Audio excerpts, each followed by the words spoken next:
Yeah. You know what? Why don't you just cover it? Okay.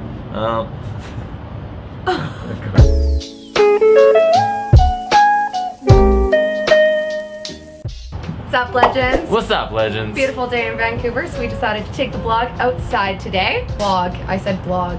So, in this video, we're gonna be covering a beginner checklist, master list that we've put together on our Facebook group, and we'll have a link in the description below. We want to make sure that this helps you save a ton of time, that this is through our mistakes. Yeah, so you're gonna learn from us in order to save yourself some time on this. So, without further ado, we're just gonna dive right into it. We'll be looking at our phones because we have some notes here because we want to make sure we don't forget anything, because this video is super informative and can't wait to share it with you guys. Yes, so this will be a little bit of a longer video. We're gonna cover pretty much what we've been up to up until this point.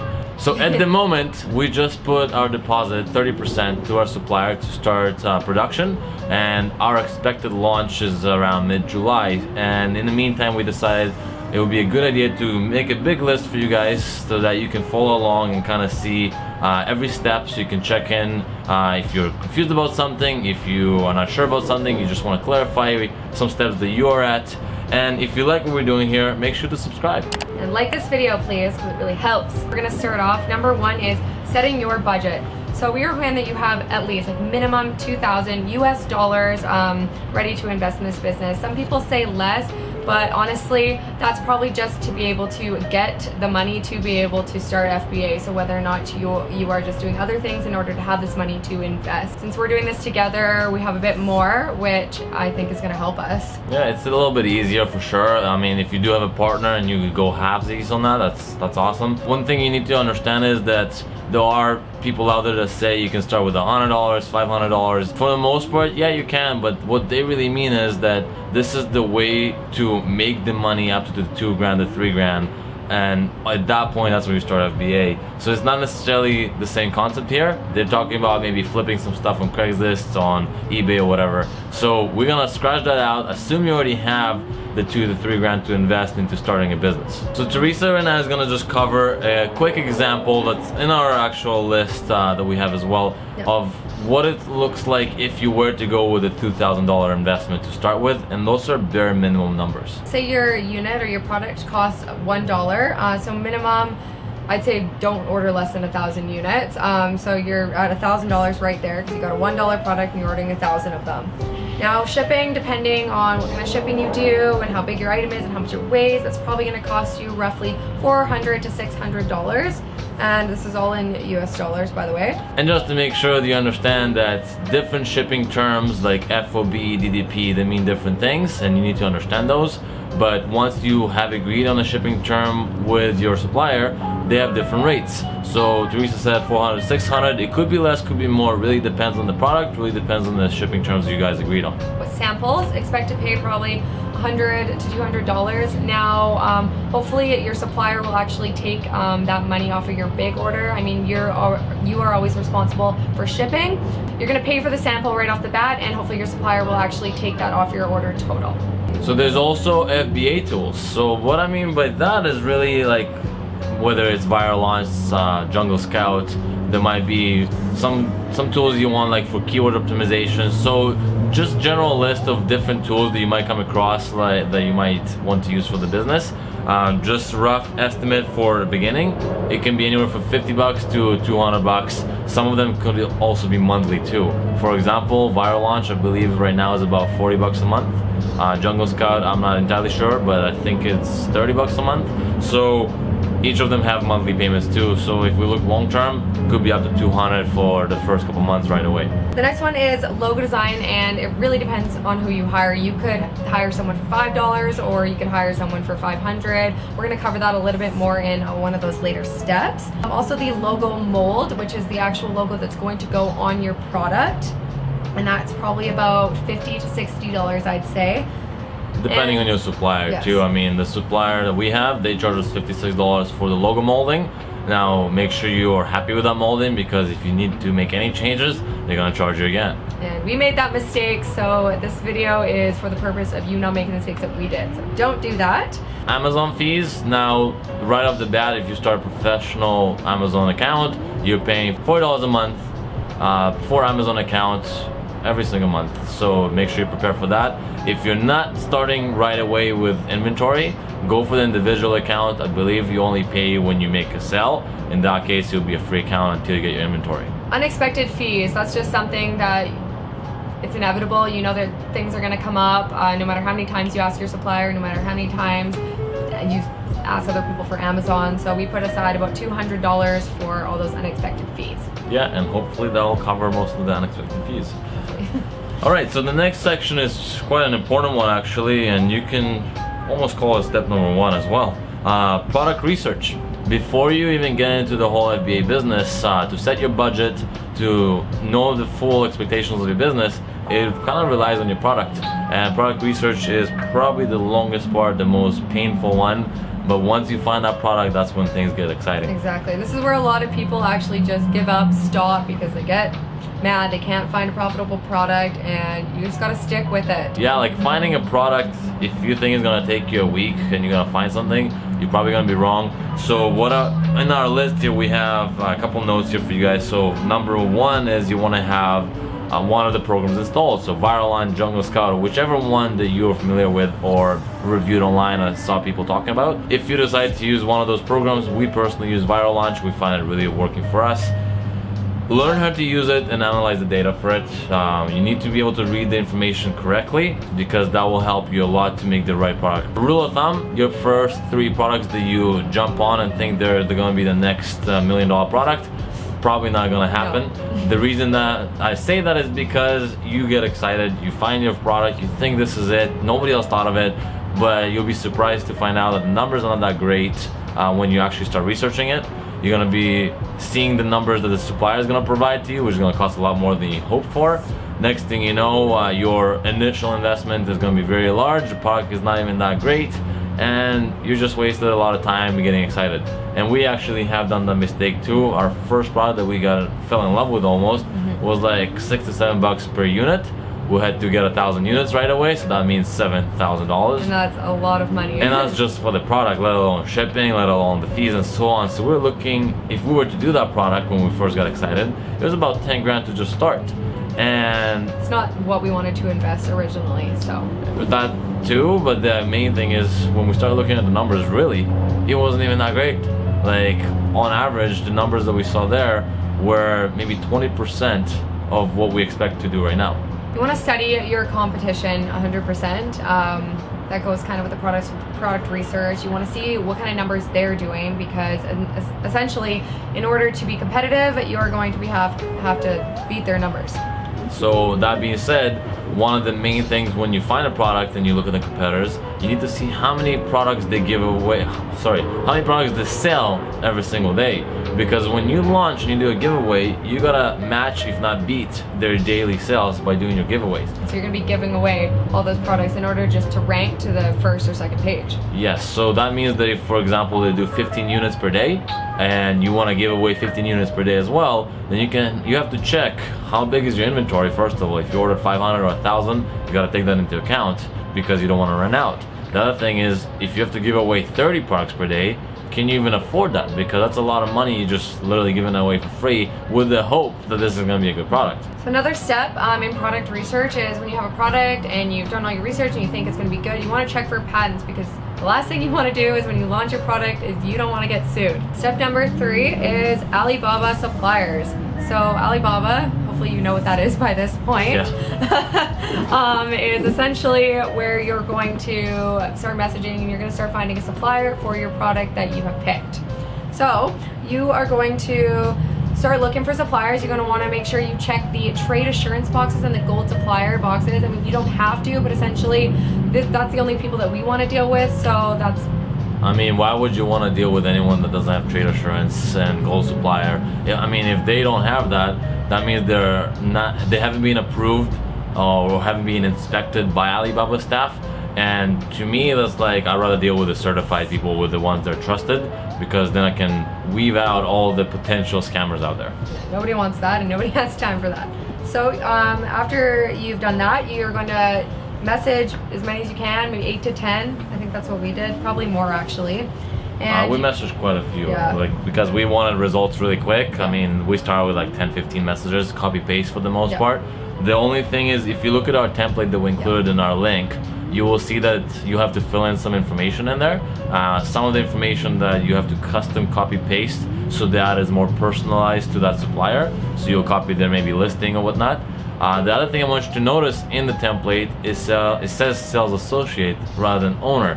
So when you message, you're obviously probably the owner of the company, but you want to pretend like you're the sales associate, because they will take you more seriously being a big company, and they will feel like, oh, you're not the decision maker. So we'll give you the quote with the hope that your boss approves it. Hope you're following. Yeah.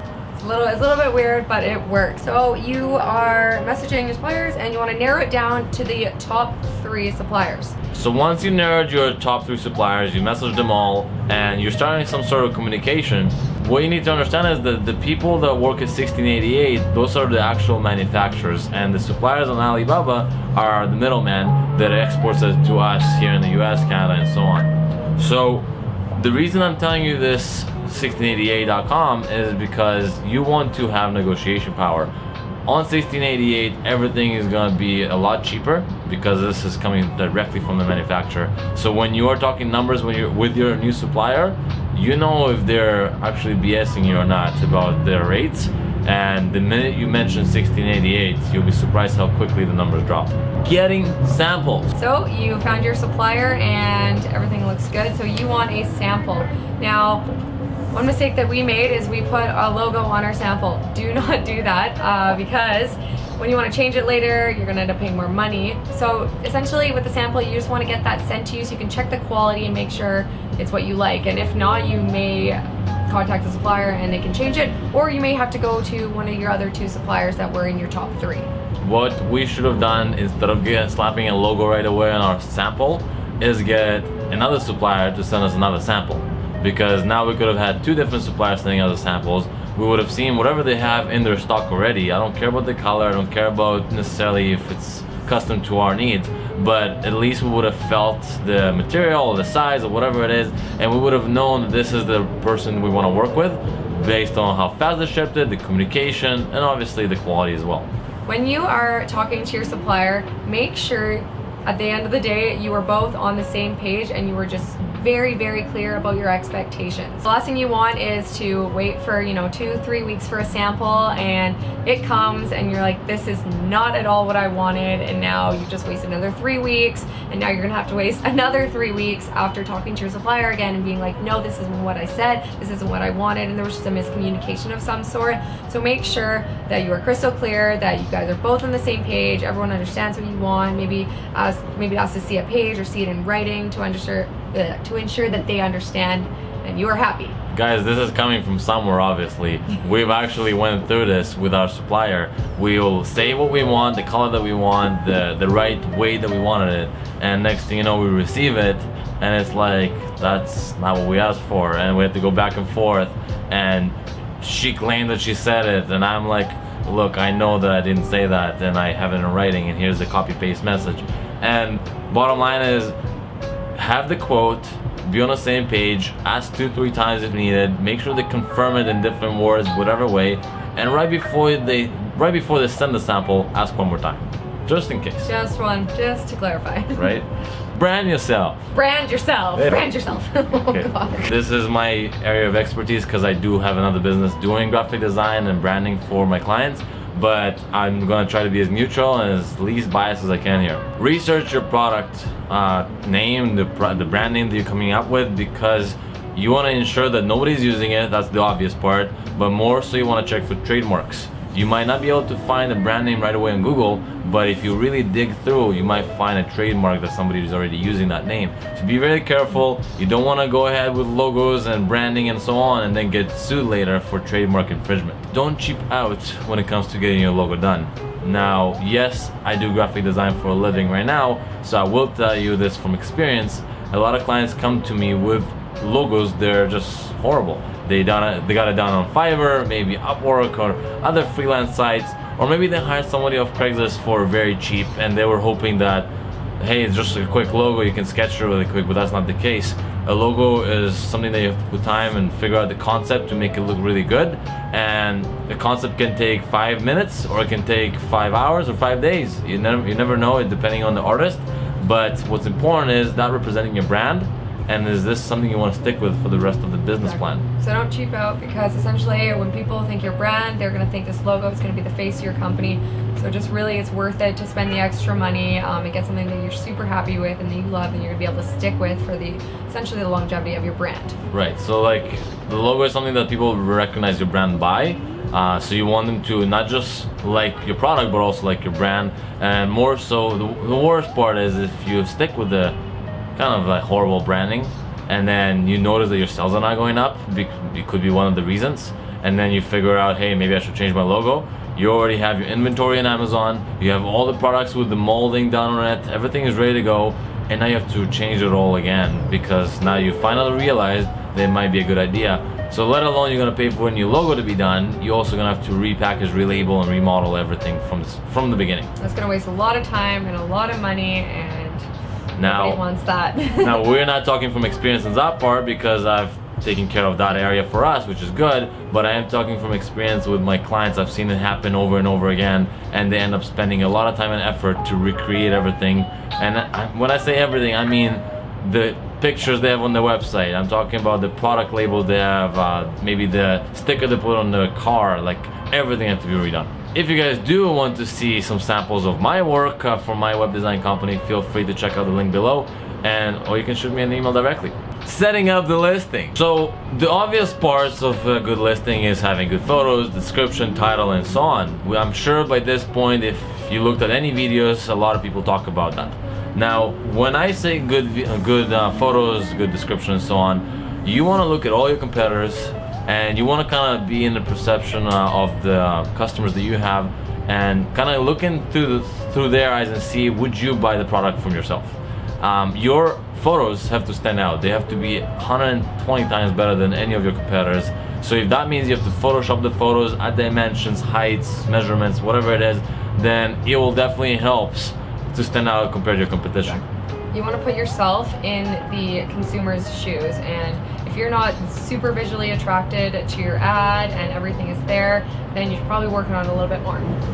One thing that we made a mistake on because we were beginners ourselves is we will create the listing, we'll be excited to add all the information in and all that, and for the next 2 weeks we'll kind of deal with other things related to FBA, and we actually left the listing active. Now, we didn't think twice about it because we're like, we don't have inventory, so who cares? Yeah, it doesn't but matter. you want to make sure you close that listing because you don't want it to be indexed by Amazon just yet and start affecting your ranking before you're even live. Hopefully it doesn't affect us too much. Ensure you have standard sizes. So in our list here we have the exact dimensions. The max size for standard size is 18 by 14 by 8, and it has to be max 20 pounds. Anything over those sizes and you're going into the oversized packaging that they have in Amazon. Now, what is the difference? From obvious reasons, when you ship, if it's a little package compared to a big package, the cost will be different and you don't want to get charged more than you should. Now, the core of your whole listing is optimizing your keywords. Now, a lot of people talk about it, and we probably mentioned it a few times throughout our other videos, but keyword optimization for your listing is huge. If you don't do it right, if you don't spend time on it, you might as well stop doing FBA right now. Because if you're not ranking on the first page on Amazon, or maybe even second, for most keywords, at least like say 5 to 10 keywords, you're not gonna see many sales coming in.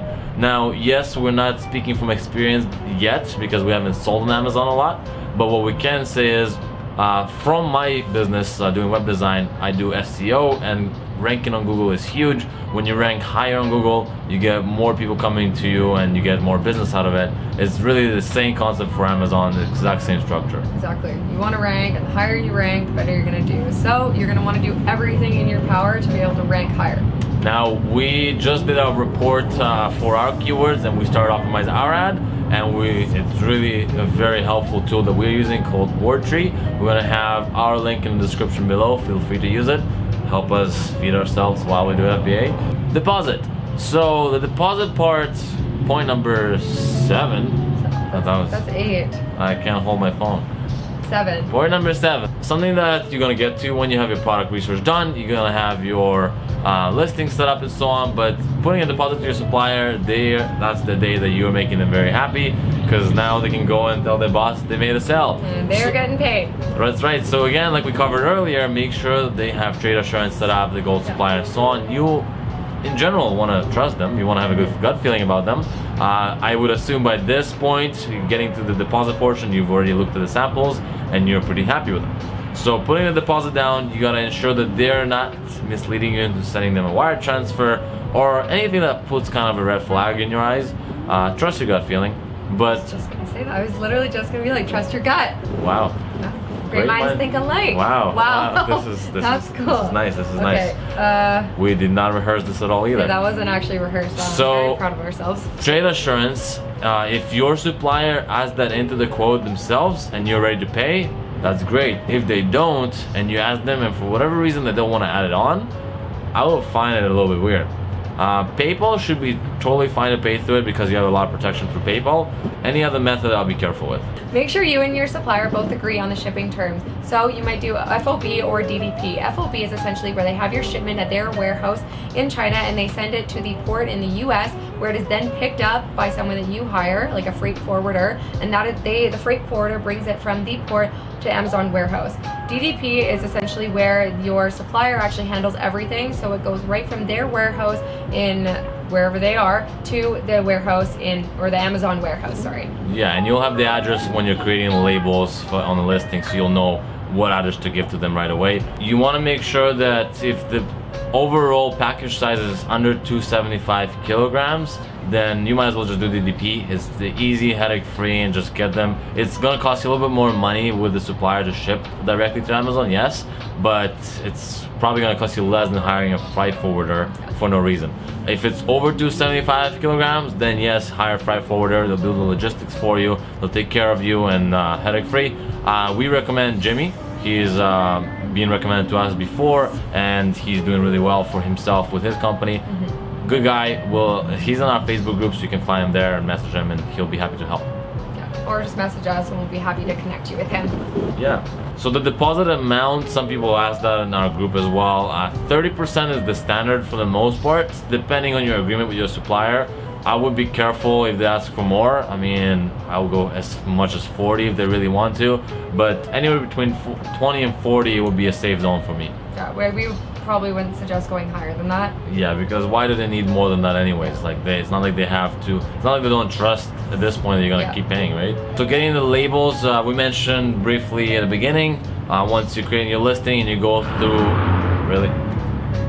I'm trying to concentrate here. Creating the labels for your supplier is essentially through the seller dashboard when you're going into your inventory section, and I'll show on the screen here how you can click next and you'll see the shipment labels to be printed out. You click on the print and it gives you a PDF ready to go. Send that to your supplier and you're good to go. Final payment.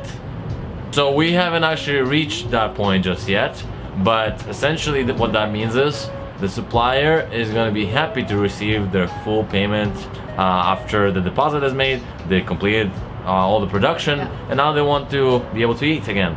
So 70% is usually the remainder. You send it to them the same way you did the 30%, and at this point they should be shipping it out, whether it's directly to Amazon or to the port or whatever the agreement is. And you are close to launching by this point. Now, everything should be all ready by then. But one thing I want to add on, before they ship anything out, before you make any payment to them, make sure you get an inspection done. So we have a link in our description below as well. The link that we have is 99 bucks to get the inspection done.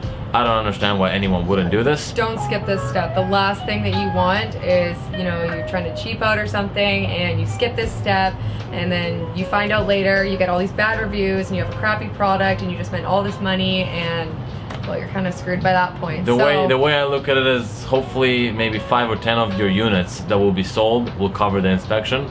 You rather that happen than have 1,000 units that are all bad. Yeah. So make sure you take care of that. Reviews and giveaways is the part that we haven't got to ourselves just yet, but once we do plan to do another video talking about that and covering that more in depth.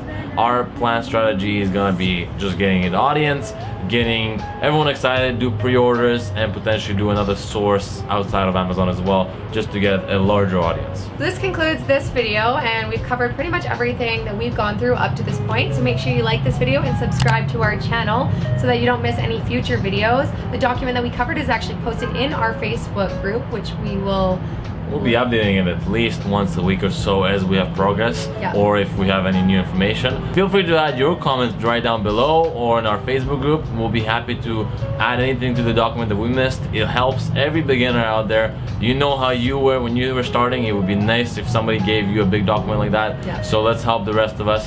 Otherwise, guys, I think that'll cover everything, and we'll see you guys in the next video. Bye.